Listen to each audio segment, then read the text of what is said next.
Olá pessoal, sejam muito bem-vindos a mais este episódio do Delphi Academy. Hoje nós vamos continuar falando de Snap, então vamos focar em alguns tópicos mais avançados do framework. Meu nome é Fernando Risato, sou consultor de embarcadero para Latinoamérica. Essa é a nossa agenda, vamos falar um pouco sobre autenticação, autorização, também cache de dados, para que você possa aí salvar alguns recursos no seu servidor.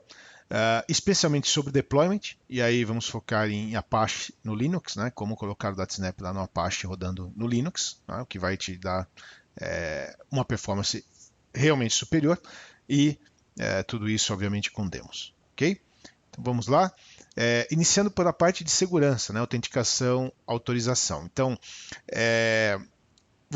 nós fizemos exemplos nos episódios anteriores, onde você cria um método, esse método passa a estar visível via uma chamada HTTP REST. Então, obviamente, isso é extremamente vulnerável, Ele está aberto, se você te colocar isso num servidor visível na internet, ele está aberto para qualquer um. Basta o cara entender ali o que o seu REST, o cabeçalho do seu REST e fazer chamadas. Então, para isso, você deve necessariamente adicionar segurança nos seus métodos. Não apenas na sua aplicação client, o meu usuário tem um login para entrar na aplicação client, tá? Mas e o lado server? Então lá no lado server você tem dentro do framework DataSnap uma maneira de adicionar segurança tanto para ter acesso ao servidor, que é a autenticação, e depois, uma vez que você está autenticado, você consegue restringir também o acesso aos métodos, por autorização. Tá? Então vamos entender como é que esses dois caras funcionam. Você tem, no momento que você cria o seu servidor ali utilizando o wizard do DataSnap, você tem uma opção já para adicionar o mecanismo de autenticação. Então ele vai criar dois métodos ali de exemplo, na verdade sempre retornando valid, ou seja, tudo está autorizado automaticamente para você. Se você não usou isso na criação, basicamente você tem que fazer é colocar o componente lá e configurar as propriedades dele. Então existem três maneiras, ou duas maneiras de fazer isso, essa questão da segurança. A primeira delas é a autenticação. Então, na autenticação, você deve checar se esse usuário e senha ele é válido.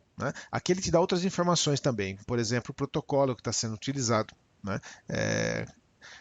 o contexto, que é a URL ali do DataSnap, para você saber que recurso está sendo chamado, e aí você pode fazer aqui a autenticação do usuário, seja um usuário válido ou não para acessar a aplicação, simplesmente isso. Então você vai usar aqui um banco de dados, consultar o LDAP do Windows ou qualquer outra infraestrutura no Linux, de alguma maneira você vai descobrir se esse usuário é válido ou não.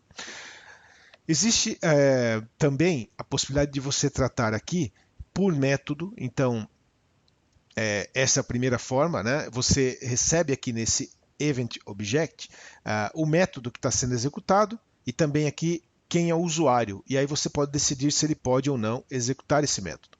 Mas normalmente, e de uma aplicação mais fácil, é você usar essas rules nos métodos. Então, essa anotação aqui, ela está, na verdade, é um decorador que está dizendo ao método que o admin, usuários que tenham a rule admin ou guest, podem acessar esse método. Esse normalmente é o mais utilizado, é o mais simples. Então, nesse caso, você remove esse método. Tá? E aí trata aqui a autenticação. No momento que você autentica, você vai dizer quais são as rules que ele tem acesso, ou isso vai estar lá no banco de dados, e aí você adiciona no user rules, e aí automaticamente esse cara tem ou não acesso a esse método. Tá certo? Então isso com relação à autenticação. Vou passar aqui para a VM, para que a gente possa explorar um pouquinho isso. Tá? Então aqui tem um servidor criado pelo Wizard, tradicional. Nesse servidor nós temos os métodos exemplo, eu adicionei um mais aqui, então aqui simplesmente retorna o server datetime, como uma string, tá? Então a data e hora do servidor, somente isso, só para a gente ter uma noção de acesso. E eu estou dizendo aqui que o método 1 é acessível através de usuários que tenham o nível 1, o level 1, em seu profile. Esse cara pelo 1 e 2, esse cara é acessível por todo mundo, pelo 1, 2 e 3. Tá? O usuário você pode validar consultando um banco de dados ou o que quer que seja, né? O que eu fiz aqui foi criar uma lista em memória, mas aí você pode facilmente substituir isso por uma consulta no banco de dados. Então, para tratar aqui o usuário, vamos lá, aqui no Server Container, você tem um Authentication Manager, né? Então, no Authentication Manager, a gente vai olhar aqui para o User Authentication. O que eu estou fazendo aqui no User Authentication? Veja que eu criei um Data Module, tá? Separado. Então, está criado aqui, ó. Tá? Simplesmente para ancorar aqui a minha lista, né? O meu dicionário que eu criei aqui com os usuários. Tá? É um dictionary, onde eu tenho a lista de usuários. Você pode substituir isso por uma consulta no banco, qualquer coisa assim. O que é que vai acontecer aqui? Esse cara, ele tem um singleton, significa que ele é criado uma única vez. Então eu tenho uma única instância desse cara na aplicação toda. Tá? Fernando, como é que eu crio esse singleton? Bom, obviamente que você pode programar a classe, né, dessa maneira aqui, onde você controla a instância, né? Então você tem aqui, na verdade, uma função getInstance e ele retorna esse cara. Então se ele não existe, ele cria. Se ele já existe, ele só retorna o mesmo. Tá? É assim que funciona o conceito do singleton. Tá? Mas tem uma maneira mais fácil, já vou mostrar para vocês na sequência aqui, que é usando o Together, que está disponível, o modelador de UML, né? A ferramenta de UML, que está disponível no Enterprise ou superior. Tá? Mas voltando aqui ao foco. O que está acontecendo aqui? No create desse cara, eu crio 3 usuários, certo? Adiciono aqui ao meu dicionário de usuários, ao T-Dictionary, isso é uma lista, é um collection, tá? E basicamente tem um método aqui, userValidate, onde ele checa se esse usuário existe, se a senha é a senha, e aí ele diz que o usuário é válido ou não, e me retorna o nível do usuário, o user level, tá? Que está aqui como uma variável, como um var no meu método. Né? Então, de posse dessa informação, se o usuário é válido, eu adiciono a rule com o nível dele, né, com o nível desse cara. E eu estou aqui também armazenando, só para mostrar como é que faz isso, né, armazenando na seção o username. Essa informação ela vai ficar presente na seção durante o tempo dessa seção, é uma seção HTTP standard que é 20 minutos. Tá? Então ela fica válida por 20 minutos, eu estou mantendo o username, você pode manter outras informações. Tá? Muito bem. Então, uma vez autenticado o usuário, nas próximas execuções dele, até que essa sessão expire, ele não vai mais fazer a verificação, isso já é automático. Cada vez que você usa, você está prolongando o tempo, né, de permanência dele, né, esse tempo para que ele morra, né, esses 20 minutos. Se você deixar de utilizar, aí vai chegar um momento onde ele vai passar ele vai te dar a mensagem de sessão expirada porque passaram os 20 minutos. Então, basicamente esse é o mecanismo. Tá? Então o que eu estou fazendo aqui é validando se o usuário existe e aí adicionando a rule dele aqui em User Rules. Né? Os nossos métodos, eles estão marcados, vocês viram aqui que eu tenho 3 níveis de usuário. Né? 1, 2 e 3. Os nossos métodos estão marcados para dar acesso ao nível 1 nesse método, nível 1 e 2 nesse, nível 1, 2 e 3 nesse método. Ok? Então como é que isso funciona? Vou colocar aqui o servidor para rodar.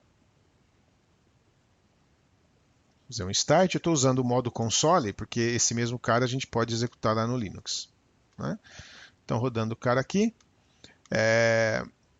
Aqui tem um clientezinho que faz nada mais do que, uma vez importado, né? Aqui a classe proxy, né? Gerada a classe proxy, tem um REST connection. Né?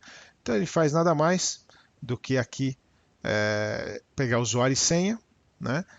Eu estou atribuindo usuário e senha lá ao meu REST Connection. Né? Então, no HTTP, o que vai acontecer é que ocorre uma chamada ao servidor. Você não autentica previamente, você faz uma chamada ao servidor. Estou chamando aqui cada um dos métodos. Okay? O botão aqui 1, 2 e 3.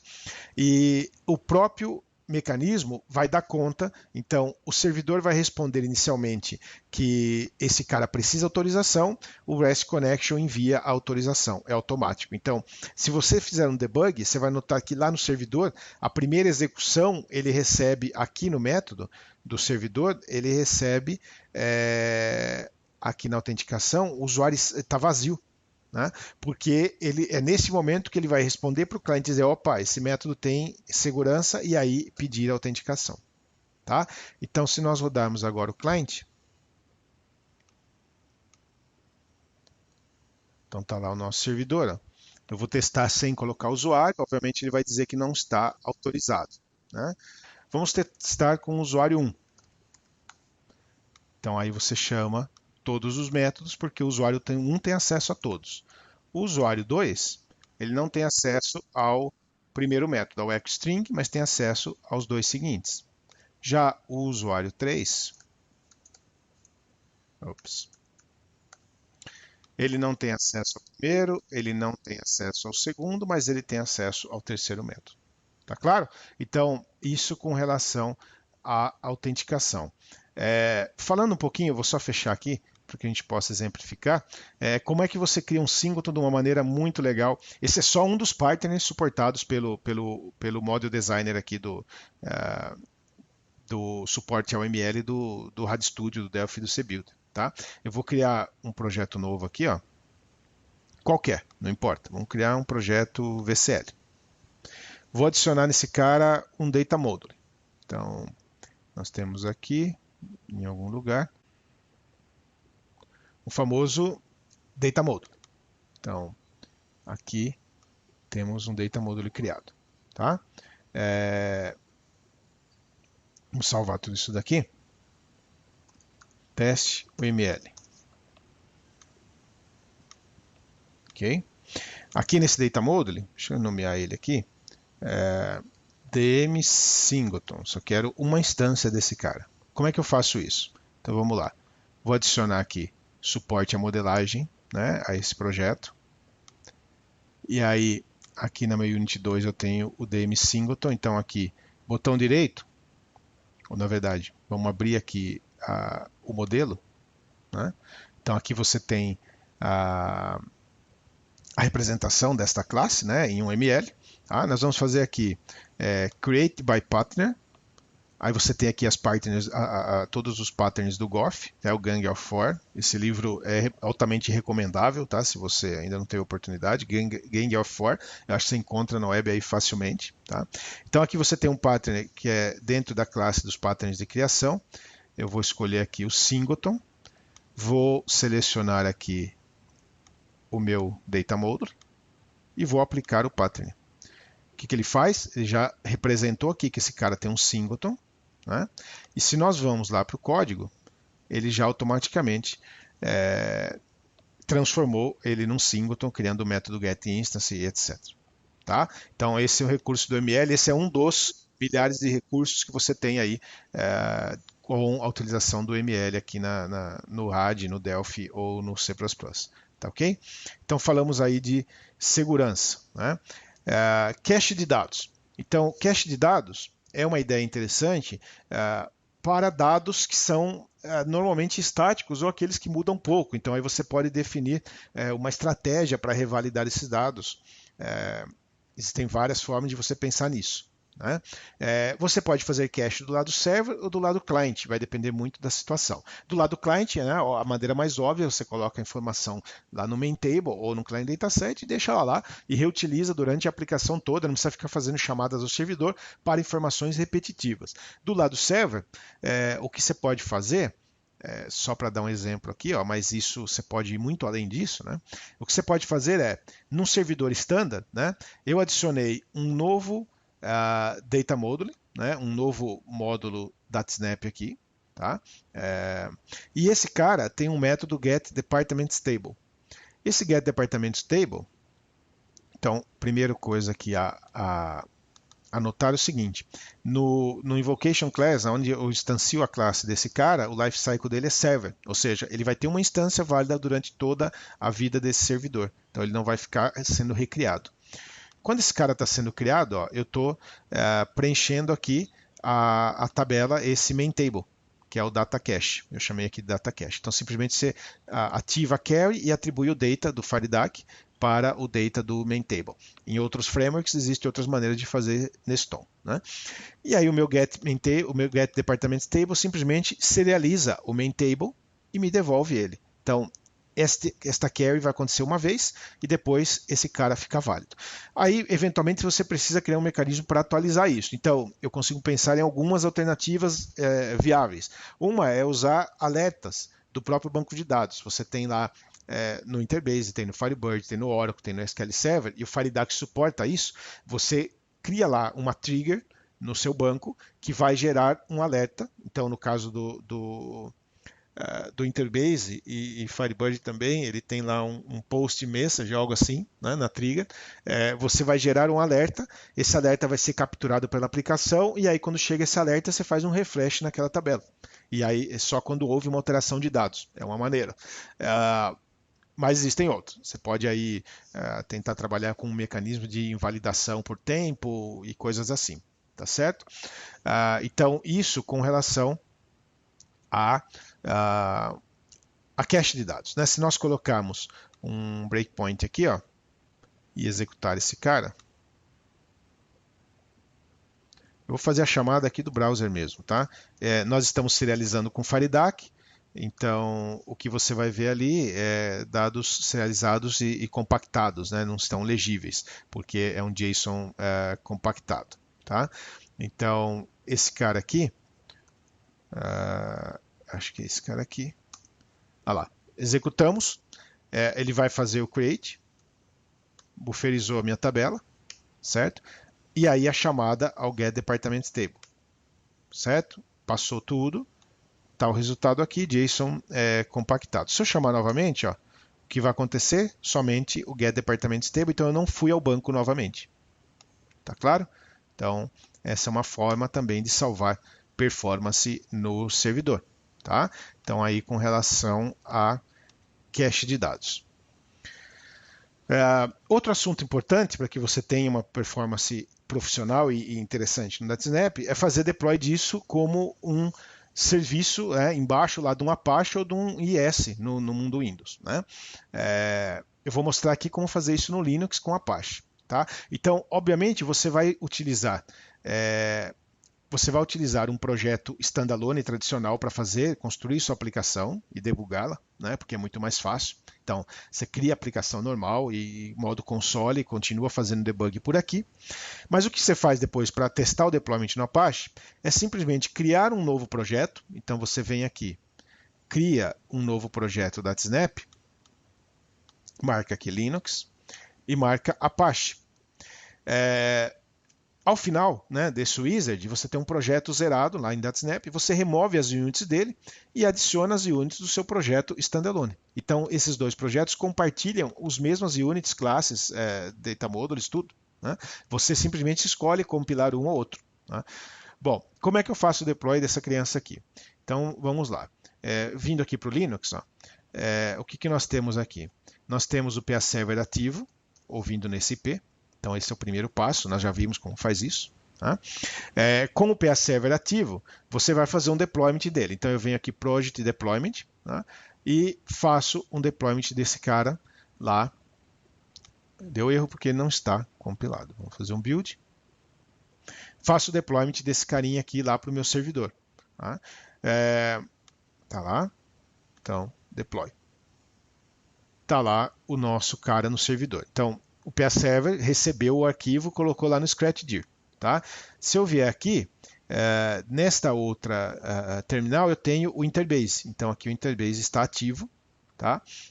Ouvindo nessa porta aí, tá? Na porta padrão do Interbase. Então, o Interbase já está pré-instalado e está ativo aqui. Ok? Deixa eu interromper esse cara aqui. Esse cara é o nosso mesmo servidor standalone, a mesma aplicação, só que no modo standalone. Então, da mesma forma que a gente fez o deploy desse, eu faço o deploy desse cara aqui, certo? Então, vamos lá. Recarregar aqui o deployment. Ele está... Vamos compilar. Ok. Deploy. Então, eu tenho duas versões desse cara aqui. Esse cara aqui, ó, vamos voltar um nível aqui. Né? Eu tenho a versão standalone e a versão Apache. A versão standalone,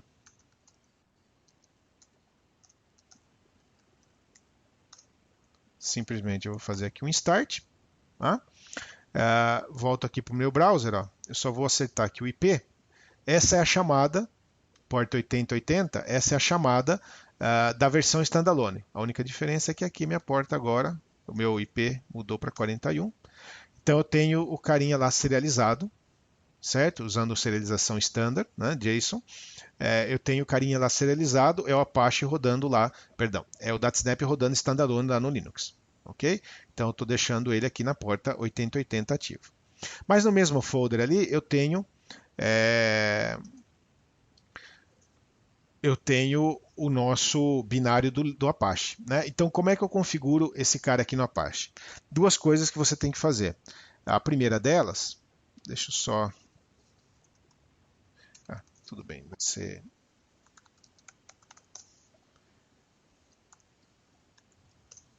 carregar aqui os arquivos de configuração. Isso para o Red Hat, tá? Então, você tem lá dois caras, né? Dentro, lá no etc HTTPD, que é onde está o serviço do Apache, né?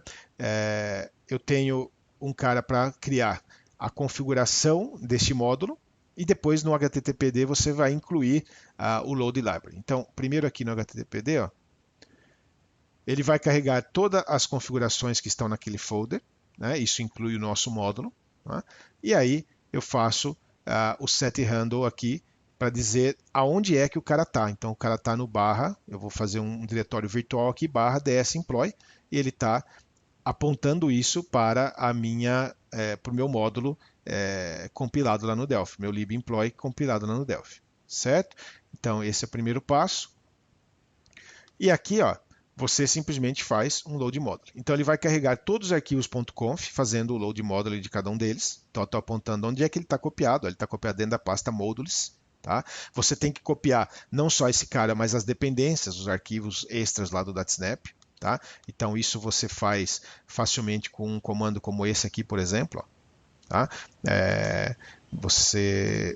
Isso aqui está copiando todos os caras lá para dentro do modules, né? E as dependências também. Então, se nós dermos uma olhada aqui,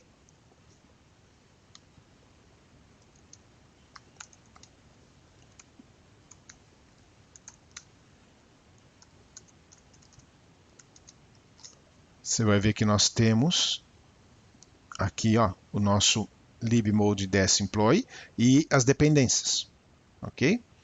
Muito bem. Com isso lá copiado, né? Eu tenho aqui, vamos restartar o Apache. Então, deixa eu fechar esse cara. Criamos lá a configuração, copiamos os módulos, né? Eu posso fazer aqui um restart do Apache. Então o Apache está lá ativo, né? Volto aqui para o browser e agora a chamada que eu vou fazer é essa daqui. Só vou ajustar aqui o IP também. Ó.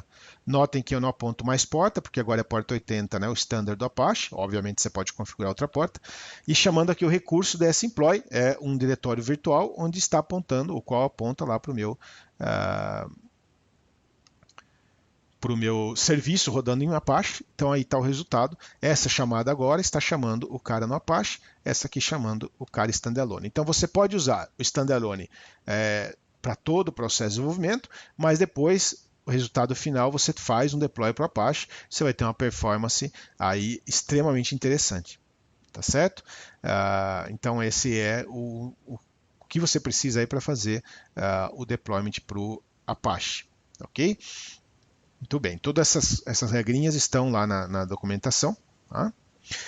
Alguns outros fatores que são importantes de levar em conta, né, para ter uma boa performance. Primeiro, testar individualmente cada método do seu servidor DataSnap, porque muitas vezes você ouve, né, o pessoal dizendo que tem um problema de performance, está lento, mas quando você vai ver, você tem lá uma query no banco de dados que não tem índice, fazendo um produto cartesiano que leva um horror de tempo. Então aí nada vai ficar rápido. Né? Revise as chamadas ao banco, revise os métodos. Né? Lembre-se de criar a sua aplicação com o conceito de SOA. Cada método faz uma coisa, né? E uma só coisa. Não adianta escrever a aplicação inteira num método, lá no seu servidor DataSnap. Né? Então, crie chamadas otimizadas, né? Sempre faça uma revisão lá no banco, olhe o plano de execução, utilize uma ferramenta, se você tiver acesso, de otimização de performance do banco, ajuste de índices, etc. Né? Garanta que a resposta do banco está na casa de segundos, abaixo de um segundo, se possível, né? Para que isso seja realmente algo factível, né? Também, outro mecanismo interessante é o pool de conexões no servidor. Isso realmente ajuda muito quando você tem aplicações que fazem muitas solicitações com muitos usuários. Por quê? Porque você já tem um conjunto de conexões previamente definidos. Então, você pode fazer uma conta aí de um pool que seja aceitável a quantos usuários compartilham cada conexão, porque nem todos os usuários estão simultaneamente fazendo chamadas. Então, você pode chegar num número, por exemplo, de 5:1. Cada conexão atende 5 usuários, né? E aí você vai montar ali uma classe para fazer esse tratamento, para que faça o instanciamento das conexões, e quando chega uma chamada, ele vai utilizar uma conexão já existente, não estabelecer uma nova conexão. Isso vai aumentar em muito a performance, além de manter uma previsibilidade do uso de memória, porque quando você encheu ali o pool de conexões, a sua memória vai ficar mais ou menos constante naquele pool de conexões. Você mantém aquelas conexões até o fim. Tá certo? E finalmente distribua sempre a aplicação final, Apache ou IS. O standalone ele vai atender pequenos cenários, mas para grandes cenários, para aplicações que realmente precisam de performance, além de te dar outros ganhos. Por exemplo, no Apache você consegue criar load balance. Então você pode colocar ali um proxy no Apache e colocar 2 servidores para atender, porque nós estamos falando de um cenário REST, né, totalmente stateless, que não tem dependência de uma chamada a outra. Tá? Outras coisas que você pode avançar por exemplo, usar um mecanismo de cache no servidor como externo, como um Redis da vida, um banco em memória para fazer um mecanismo de cache de sessão para informações que você queira manter do usuário e compartilhar isso entre múltiplos servidores. Dá para fazer, né? São ideias aí para a gente evoluir no futuro e mostrar isso, tá bom? Então, com isso, aqui documentação acerca do que nós vimos, tá? Então, essa documentação que embasa essas informações que nós vimos hoje. Eu agradeço a presença de todos. Nós vamos agora para uma sessão de perguntas e respostas. Por favor, siga-nos no Facebook, Delphi Brasil, Embarcadero BR, aqui nosso principal canal de contato com a comunidade. Ok? Muito obrigado pela presença de todos e até a próxima.